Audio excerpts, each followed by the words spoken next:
तो हेलो दोस्तों, कैसे हैं आप सभी। आई होप कि आप सभी बढ़िया होंगे और आपकी पढ़ाई भी अपने अपने घरों में बहुत अच्छे तरीके से चल रही होगी। तो आज की इस वीडियो में हम अपने एडवर्ब चैप्टर को आगे बढ़ाने वाले हैं। नेक्स्ट टाइप पर हम डिस्कस करने वाले हैं। अभी तक मैं 2 पार्ट डाल चुका हूँ एडवर्ब के। अगर आपने वो अभी तक नहीं देखे तो सबसे पहले वो देखें, तब आप इस वाले पार्ट को देखें, तब आपको सारी चीज़ें समझ में आएंगी। डिस्क्रिप्शन में मैंने नीचे लिंक डाल दिया उन दोनों पार्ट्स की, तो आप उन दोनों पार्ट को देख सकते हैं, ठीक है ना। तो नेक्स्ट टाइप में देखो कुछ और कॉन्सेप्ट पर डिस्कस करेंगे। यहाँ पर सबसे पहले आपके लिए क्वेश्चन दिया हुआ है। क्या दिया हुआ है? He ran so fastly that he reached the destination in just 2 minutes. No error. अब आपको यहाँ पर ये पता करना है कि सेंटेंस में क्या एरर है। क्लियर? कौन सी गलती आपको यहाँ पे दिख रही है वो आपको फाइंड करना है, और उसके अकॉर्डिंग ही आपको यहाँ पे जो पोर्शन दिए होंगे उनमें टिक लगाने हैं। क्लियर? अब बताओ, आपको ज़्यादातर बच्चों को यहाँ पर नो एरर दिख रहा होगा, लेकिन मैं आपको बता दूँ कि यहाँ पे फास्टली नहीं आना है। क्या आना है? यहाँ पे फास्टली नहीं आना है, यहाँ पे आना है फास्ट। क्यों आना है फास्ट, इस पर हम डिस्कस करने वाले हैं अभी। यहाँ पर क्या मिस्टेक है? यहाँ पर फास्ट आना चाहिए, फास्टली नहीं आना चाहिए। तो यहाँ पे ए पोर्शन में मिस्टेक है। अब इसके बारे में हम आगे डिस्कस करते हैं। देखो, सबसे पहले आप समझो कि इंग्लिश लैंग्वेज में फास्टली जैसा कोई टर्म ही नहीं होता है। क्लियर? इंग्लिश लैंग्वेज में फास्टली जैसा कोई टर्म नहीं होता है, सिर्फ फास्ट होता है। यही एडवर्ब है, यही एडजेक्टिव है। अब सेंटेंस में ये किस तरीके से काम कर रहा है वो हमें देखना पड़ता है। क्या बोला मैंने? ये एडवर्ब का भी काम कर लेता है, ठीक है, और ये एडजेक्टिव का भी काम कर लेता है सेंटेंस के अंदर। सिंपल सी बात है, अगर ये नाउन या प्रोनाउन को मॉडिफाई कर रहा है, नाउन या प्रोनाउन को, तो ये क्या है? तो ये फिर कहा जाएगा एडजेक्टिव। और अगर ये एक्शन को मॉडिफाई कर रहा है ना, एक्शन को मॉडिफाई कर रहा है, या कह सकते हैं कि सेंटेंस में किसी दूसरे एडवर्ब को मॉडिफाई कर रहा है ना, या एडजेक्टिव को मॉडिफाई कर रहा है, तो इसे हम क्या कहेंगे? एडवर्ब कहेंगे। क्लियर?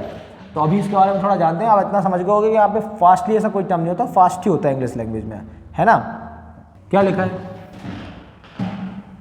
फास्ट ही क्या है? एडजेक्टिव है, और फास्ट ही क्या है? एडवर्ब है। अगर यहाँ पे बात करूँ मैं बॉल की, तो बॉल जो है यहाँ पर ये कितनी है? एक बॉल है। तो यहाँ पे जो आर्टिकल ए लगा है ये इसी बॉल के लिए लगा है, लेकिन इस बॉल की विशेषता है कि ये बॉल क्या है? अब ये बॉल क्या है? नाउन है। आर्टिकल ए एंड द का यूज हमेशा एक नाउन के पहले ही होता है। ए एंड द जो है वो हमेशा किसके पहले लगते हैं? नाउन के पहले लगते हैं। तो अगर मैं बात करूँ, बॉल को मॉडिफाई कर रहा है आ, और इस बॉल को मॉडिफाई कर रहा है आ, और इस बॉल को एक और चीज़ मॉडिफाई कर रही है। क्लियर? बॉल कितनी है? एक है, और इस बॉल कैसी है? फास्ट है। तो ये जो फास्ट है ये क्या हुआ? फिर एडजेक्टिव हुआ, क्योंकि एक ऐसा वर्ड जो नाउन या प्रोनाउन को मॉडिफाई करे वो क्या कहलाता है? एडजेक्टिव कहलाता है। तो यहाँ पर जो ये फास्ट है, यहाँ पर ये फास्ट क्या है? एडजेक्टिव। लेकिन यहाँ पर देखो, बोल्ट रन्स फास्ट, तो यहाँ पर बताई जा रही है रन्स की विशेषता, एक्शन की विशेषता। तो मैंने आपको पिछले पार्ट में डिस्कस किया था बेसिक में, है ना, एडवर्ब के बेसिक में, कि एक्शन की जो विशेषता बताता है वो क्या कहलाता है? एडवर्ब कहलाता है। तो यहाँ पर ये फास्ट क्या है? फिर एडवर्ब है। समझ गए बात को? ऐसे पता करना है कि जो फास्ट है वो एडवर्ब है या एडजेक्टिव है। नाउन या प्रोनाउन के बारे में अगर बता रहा होगा तो एडजेक्टिव होगा, और अगर एक्शन के बारे में बता रहा होगा बेसिकली तो कह सकते हैं एडवर्ब होगा। क्लियर? कहेंगे ये एडवर्ब। तो यहाँ पे जैसे यहाँ पे फास्ट ट्रेन लिखा है, आ फास्ट ट्रेन, तो यहाँ ट्रेन के लिए आ लगा है, और ट्रेन कैसी है? फास्ट। तो ट्रेन क्या है यहाँ पे? नाउन। अब अगर ये नाउन है तो नाउन के बारे में कौन बताएगा? एडजेक्टिव। तो यहाँ पर ये जो फास्ट है ये क्या है? एडजेक्टिव है। लेकिन यहाँ पर देखो कि ट्रेन क्या कर रही है? मूव, रन कर रही है। कैसे रन कर रही है? रनिंग कर रही है। रनिंग क्या है? एक्शन है। रनिंग कैसे कर रही है? फास्ट कर रही है। तो जो एक्शन के बारे में बता सके वो क्या कहलाता है? अपना एडवर्ब। तो यहाँ पर ये क्या है? एडवर्ब। तो ऐसे आपको आइडेंटिफाई करना था कि जो फास्ट है वो एडवर्ब है या एडजेक्टिव है, और फास्टली ऐसा कोई टर्म होता नहीं है। इसलिए उस सेंटेंस में किस पोर्शन में एरर था? फर्स्ट पोर्शन में था, है ना। तो यहाँ पे क्या रहता है? He ran so fast that he reach the destination in just 2 minutes। Clear? अब यहाँ पे नेक्स्ट टाइप में देखो कुछ और भी चीज़ें हैं आपके लिए। डबल नेगेटिव क्या कहलाता है? इसके बारे में समझो आप। डबल नेगेटिव क्या चीज़ है? डबल नेगेटिव इंग्लिश लैंग्वेज में गलत होता है ना। अब ये चीज़ आप समझो मैं क्या बताने वाला हूँ। आप क्या ऐसा बोल सकते हैं, ये कॉन्सेप्ट बहुत इंपॉर्टेंट है आपके लिए, है ना। इसमें आप स्टार बना सकते हो, इससे बहुत क्वेश्चन पूछे जाते हैं, और ये कई जगहों पर काम आता है इंग्लिश लैंग्वेज में, है ना। इसका बहुत यूज है। जैसे मैंने बोला, he can not run fast. He can not run fast. अब आप बच्चा बता देगा कि सेंटेंस में क्या मिस्टेक है। इस सेंटेंस में ये मिस्टेक है कि डबल बार नॉट नहीं आना है, ठीक है। ये डबल बार नॉट आने से ये सेंटेंस क्या हो गया, रॉन्ग हो गया। समझ पा रहे हो ना आप मैं क्या कह रहा हूँ, ये डबल बार नॉट आने से ये सेंटेंस क्या हो गया, रॉन्ग हो गया। बस मैं यही तो कहना चाहता हूँ आपसे कि डबल नेगेटिव क्या होता है, रॉन्ग होता है। अब ये डबल नेगेटिव रॉन्ग होता है, इसका क्या मतलब है समझो आप। देखो इंग्लिश लैंग्वेज में ऐसे बहुत सारे वर्ड हैं जो नेगेटिव टोन देते हैं। कहने का मतलब अगर ये सारे वर्ड आ जाते हैं तो फिर सेंटेंस को आप नेगेटिव वे में नहीं लिख सकते, क्योंकि ये अपने आप में ही सेंटेंस को नेगेटिव बना देते हैं। जैसे कि डिनाई हो गया, है ना, जैसे कि प्रिवेंट हो गया, प्रोहिबिट हो गया, फॉरबिट हो गया, hardly, rarely, scarcely, usually, unless, until, lest हो गया। डिनाई का मतलब, प्रिवेंट का मतलब या प्रोहिबिट का मतलब क्या होता है, रोकना, मना करना होता है ना। निषेध भी कह सकते हैं, रोकना, है ना, रोकना होता है, या कह सकते हैं मना करना होता है, निषेध भी होता है ना। बात करें हार्डली, रेयरली, स्कार्सली की, तो इनका मतलब होता है ना के बराबर, है ना, ना के बराबर, ना के बराबर या कभी कभार। बिल्कुल ना के बराबर क्या है, कभी कभार एकदम, है ना, बहुत कम। अनलेस का मतलब आपको पता होगा, अनलेस और अनटिल तो 12th क्लास, 11th क्लास और 10th क्लास में आपको देखने को मिले होंगे, है ना, ये तो बचपन से ही आते रहते हैं। तो अनटिल और अनलेस, अनलेस का क्या मतलब होता है, अनलेस का मतलब होता है यदि नहीं, है ना, यदि नहीं। और जो अनटिल है उसका मतलब क्या होता है, जब तक नहीं, जब तक नहीं, ऐसे आता है बोलने में। और लेस्ट का मतलब क्या होता है, लेस्ट का मतलब होता है ऐसा ना हो जाए कि। लेस्ट का क्या मीनिंग निकलता है, आपको अगर दिख नहीं रहा हो तो आप लिख लेना लेस्ट का मीनिंग क्या होता है ना। लेस्ट भी एक वर्ड है, इसका मीनिंग क्या होता है, ऐसा ना हो जाए कि, ऐसा ना हो जाए कि। क्लियर। तो ये चीज़ें आपको समझनी है कि देखो सब में कहीं ना कहीं रोकना, मना करना, है ना, नहीं, ये सब अपने आप में नेगेटिव टोन देने वाले वर्ड है। तो इनके साथ कभी भी सेंटेंस में नॉट यूज नहीं होता है ना। अगर ये आ रहे हैं तो सेंटेंस को नेगेटिव वे में नहीं लिखा जाएगा, क्योंकि खुद अपने आप में वो नेगेटिव टोन देने वाला सेंटेंस बन जाएगा। तो we can not use not with these words, है ना। ये चीज़ आपको क्लियर रखनी है। अगर आपको ये चीज़ क्लियर हुई तो आप इन सेंटेंसेस को समझो जरा मेरे साथ में। क्या है, he deny that he not called her. अब क्या हम ऐसा बोलेंगे कि उसने मना किया है कि, है ना, ही हैड नॉट कॉल्ड हर, उसने मना किया है कि उसने उसे नहीं बुला, उसने मना किया था कि उसे नहीं बुलाना है ना। ऐसा बोलेंगे, उसे नहीं पुकारना है, बुलाना है, ऐसा बोलेंगे क्या, नहीं ना, सीधा बोलेंगे उसने मना किया, उसने मना किया था उसे बुलाने से। तो ऐसा बोलेंगे, ही denied that he had called her. Not use नहीं करेंगे हम, है ना, यहाँ पे डिनाई बढ़ा रहा है ना, नॉट यूज नहीं करेंगे। तो ये सेंटेंस ऐसे सही होगा, है ना। We are prohibited from not entering the staff room, हमें रोका गया है या मना किया गया है स्टाफ रूम में ना जाने से। ऐसा क्यों बोलेंगे, ऐसा बोलेंगे ना कि हमें मना किया गया है स्टाफ रूम में जाने से, है ना। हो सकता है आपको वो सही लगे, लेकिन रियल में क्या होगा, ये सही होगा। आप इसको देखो, समझो, आराम से सोच के देखो, बोलो इसको तो आपको पता चलेगा। Clear. My father forbid me not see Mohit again, मेरे फादर ने किया है मोहित से, है ना, दोबारा मिलने, कि मैं दोबारा उससे नहीं मिलूँ। ऐसा थोड़ी ना बोलेंगे, ऐसा बोलेंगे ना मेरे फादर ने मना किया है मोहित से दोबारा मिलने से, सीधा बोलेंगे। तो ये वाला सेंटेंस क्या होगा, सही होगा, ये वाला क्या होगा, गलत होगा। तो ये सारे वर्ड जब आ जाते हैं तो इनके बाद आप इनसे बने हुए सेंटेंस में आप नॉट यूज़ नहीं करते, है ना।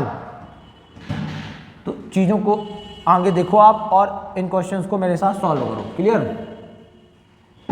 Unless you do not study diligently you will never understand trigonometry. ठीक है। तो अब देखो यहाँ पे अनलेस आ गया। अब अनलेस आ गया तो आप समझो कि अनलेस आ गया तो यहाँ पर हमें नॉट की रिक्वायरमेंट नहीं है, और अगर हमें नॉट नहीं चाहिए तो फिर हमें डू भी नहीं चाहिए। या तो प्रेजेंट इंडेफिनिट टेंस की बात करो यहाँ पे, तो प्रेजेंट इंडेफिनिट टेंस का जब नेगेटिव सेंटेंस की बात करते हैं तो सबसे पहले क्या आता है, सब्जेक्ट, फिर आता है डू या डज, फिर आता है नॉट, और फिर आता है वर्ब का फर्स्ट फॉर्म। ये इसका पैटर्न होता है। क्लियर। और अगर हम इसके सिंपल सेंटेंस की बात करें तो सिंपल सेंटेंस का क्या पैटर्न होता है, सबसे पहले आता है सब्जेक्ट, फिर आता है वर्ब का फर्स्ट फॉर्म या वर्ब का फर्स्ट फॉर्म प्लस SAIS, है ना। ये इसका पैटर्न होता है सिंपल सेंटेंस का। ये इसका नेगेटिव का पैटर्न है, ये इसका सिंपल का पैटर्न है। क्लियर। ये इसके सिंपल सेंटेंस का पैटर्न है, ये इसके नेगेटिव सेंटेंस का पैटर्न है। तो जब हमें नॉट नहीं लगाना है तो हम डू डज भी नहीं लगाएंगे, क्योंकि जब सेंटेंस नेगेटिव होता है तभी डू डज आता है प्रेजेंट इंडेफिनिट में, नहीं होता है तो फिर नहीं आता है। तो फिर यहाँ पे जब नॉट नहीं आना है तो फिर डू भी नहीं आएगा, तो सीधा बोला जाएगा unless you unless you do तो आना नहीं, सीधा बोलेंगे अनलेस यू स्टडी डिलीजेंटली। और मीनिंग वही निकलेगा, क्या निकलेगा, यदि तुम स्टडी नहीं करोगे diligently you will never understand trigonometry, तो तुम ट्रिग्नोमेट्री को नहीं समझ सकते, क्लियर, या नहीं समझ पाओगे। अंटिल सी डज नॉट, अब वही चीज़ जब नॉट नहीं आ रहा है अंटिल के चक्कर में, अब ये नेगेटिव टोन देने वाला वर्ड है, तो फिर नॉट नहीं आया तो फिर डज भी नहीं आएगा, सीधा बोला जाएगा अंटिल सी एक्सेप्ट, क्या बोला जाएगा, अंटिल सी, और एक्सेप्ट को यहाँ पर हमें एक्सेप्ट करना पड़ेगा। मैंने बोला ना, क्या बोला अभी, यहाँ पर सब्जेक्ट के अकॉर्डिंग क्या लगाते हैं, सब्जेक्ट के अकॉर्डिंग वर्ब का फर्स्ट फॉर्म या फिफ्थ फॉर्म लगाते हैं। ये बेसिकली मैं आपको बता दूँ, फर्स्ट फॉर्म में हम सफिक्स जोड़कर, है ना, फर्स्ट फॉर्म में हम सफिक्स जोड़कर इसका फिफ्थ फॉर्म क्रिएट करते हैं, ठीक है, जो कि क्या होता है, सिंगुलर होता है। अब अगर ये सिंगुलर होता है तो ये ऐसे सब्जेक्ट के साथ लगता है जो सिंगुलर होते हैं।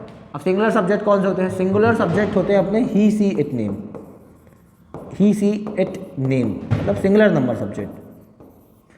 तो मैं आपको बता दूं यहाँ पर जो आपको सब्जेक्ट दिख रहा है वो क्या दिख रहा है, सी, तो सी के अकॉर्डिंग वर्ब का कौन सा फॉर्म आएगा, फिफ्थ फॉर्म आएगा, क्योंकि रिक्वायरमेंट तो प्रेजेंट एंड डेफिनिट टेंस की है, तो एक्सेप्ट करना पड़ेगा, क्लियर। वर्ब का कौन सा फॉर्म लगाना पड़ेगा, फिफ्थ फॉर्म, क्योंकि सिंगुलर सब्जेक्ट ये होते हैं और सिंगुलर वर्ब ये होती है, ठीक है ना। वर्ब का फर्स्ट फॉर्म जो होता है वो बेस फॉर्म कहलाता है, वर्ब का फर्स्ट फॉर्म जो होता है वो बेस फॉर्म कहलाता है, और वो क्या होता है, बेस फॉर्म जो होता है वो होता है प्लूरल, बेस फॉर्म क्या होता है, प्लूरल, ठीक है, तो वो प्लूरल सब्जेक्ट के साथ लगा करता है, ठीक है। तो ये चीज़ आपको क्लियर हो गई होगी। तो अगर ये चीज़ें क्लियर हो गई हैं आपको, तो आगे देखो, अगला क्वेश्चन देखो। तो यहाँ पे मिस्टेक तो समझ में आ गई होगी कि एक्सेप्ट नहीं आना है, और यहाँ पे डू डज और नॉट भी नहीं आना है, सीधा बोलेंगे see until she accept my apology I will not leave, clear. जब तक वो मुझे क्षमा नहीं करेगी, है ना, तब तक मैं यहाँ से नहीं जाऊँगी, क्लियर, मैं नहीं जाऊँगी।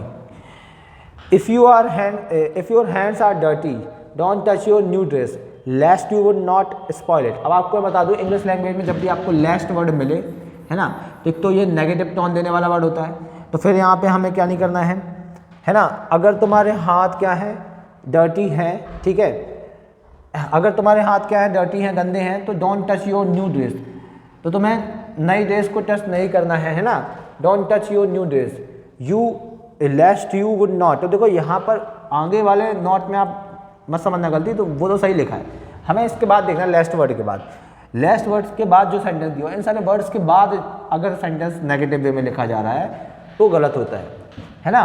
तो लेस्ट के बाद देखो क्या लिखा, you would not spoil it, तो यहाँ पे हमें नॉट यूज़ नहीं करना है। और एक और चीज़ मैं आपको बता दूँ, जब भी आपको लेस्ट वर्ड मिले तो इंग्लिश लैंग्वेज का एक ही मॉडल आता है जो कि है शुड। यहाँ से कई बार क्वेश्चन बन चुका है, मैं आपको बता दूँ, कई बार, बहुत बार क्वेश्चन यहाँ पे आ चुका है हर एग्ज़ाम में, स्कूल लेवल से लेके कॉम्पिटिटिव लेवल तक कई बार यहाँ से क्वेश्चन बना है कि जब भी लास्ट वर्ड आए तो यहाँ पे आपको एक मॉडल वर्ब यूज करनी है जो कि है शुड, है ना। और मीनिंग क्या निकलता है, ऐसा ना हो जाए कि, तो बोला क्या जा रहा है, अगर आपके हाथ गंदे हैं तो टच मत करो अपनी न्यू ड्रेस को, ऐसा ना हो जाए कि वो बर्बाद हो जाए, ठीक है। तो ये चीज़ आपको यहाँ पे दिमाग में रखनी है। तो क्या है, यहाँ पे नॉट नहीं आना है और यहाँ पे वुड की जगह शुड आना है, क्लियर। एक ये छोटा सा टाइप आपके लिए था, है ना, इसको आपने समझा। अब नेक्स्ट पार्ट में हम इसके आगे डिस्कस करेंगे, तब तक आप इसको समझो, ये बहुत इंपॉर्टेंट पार्ट था। और अगर आपने शुरू से वीडियोस नहीं देखी अभी मेरी इस चैप्टर की, तो आप उनको पहले देख लें। अगला पार्ट आपके लिए जल्दी ही मैं प्रोवाइड करूँगा, उसमें अपन चीज़ों को और थोड़ा समझेंगे, आगे इसको ले जाएंगे और बहुत इंपॉर्टेंट कॉन्सेप्ट आने वाले हैं। तो मिलते हैं नेक्स्ट वीडियो में, तब तक के लिए बाय बाय, टेक केयर।